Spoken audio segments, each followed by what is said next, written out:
Today on Flick Nose, we hit land titles October stats as well as the quick stats. Stay tuned.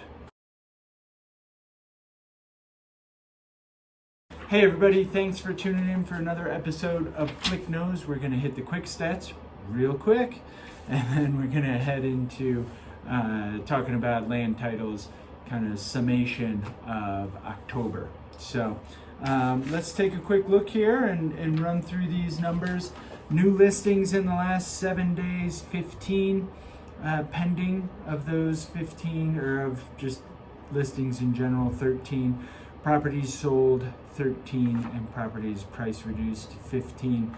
Tell me that's not a balanced market right there when all the numbers are within 2 of each other as we're heading into the Christmas holidays here. October of 22, we had 806 active listings, so that was last month.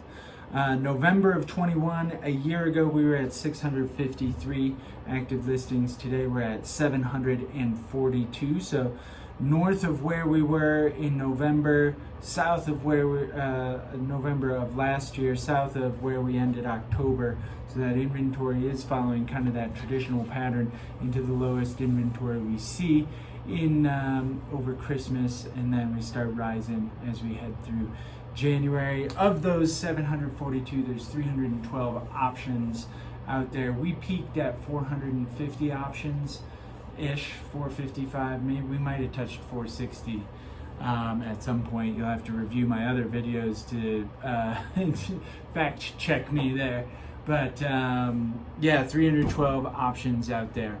So overall Summit County market, although when we get into the the land title stats, you'll see transaction volume of deals is down considerably.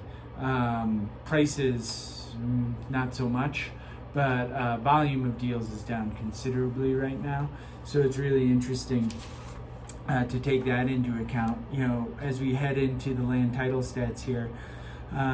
So in October of 2022, there were 165 transactions, and in that month, the average residential price was $1.2 million, and the average residential price per square foot was $826.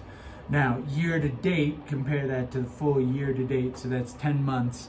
Average transaction price was $1.3 million. Average price per square foot was $807. So, the average year to date is a little bit higher than where we were in October. So I do think at the tail end of the year, we're seeing prices a little bit lower, but 1.3 versus 1.2 on an average transaction size. Oddly enough, price per square foot was up. So that's why I say don't use price per square foot on its own. If you've been looking at property with me and somebody asked me about price per square foot, there is so much in price per square foot that is not calculated in a property. So it's a good barometer, not exactly a be all and end all. If it were easy to buy on price per square foot, I think I probably wouldn't be necessary as a job. We'd just all buy on price per square foot. Anyways, single-family homes, average indicators for the year, single-family homes up 21%, multifamily, so condos, townhomes up 21%, vacant land up 33%, year-to-date 2022 versus the full year of 2021. Now, let's get into year-to-date. Let's see, percent of change year-to-date in October 22. So monetary volume in 2022 is down 57% from October 2021. Transactions are down 49% from October 2021. That's what I was talking about at the beginning there. Volume is pacing 25% down for the year, and transactions 37% down for the year versus 2021.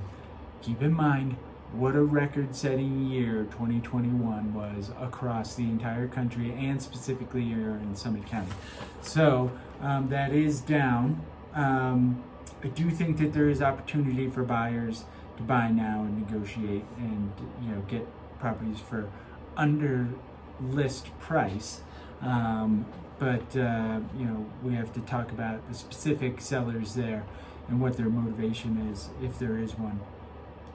56 properties sold for over $1 million in October, and the average price for residential single-family homes year to date is $2 million, multifamily $908,000, and vacant land $673,000.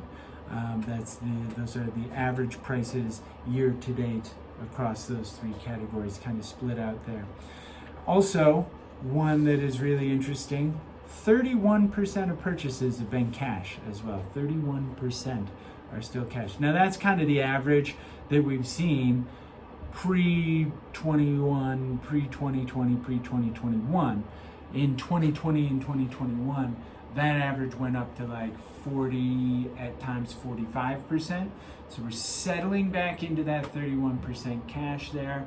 An interesting statistic to follow. So, as always, any questions, please reach out to me, teamflick@summitliving.com. We're here for you, and we'll see you next week for another episode of Flick Knows.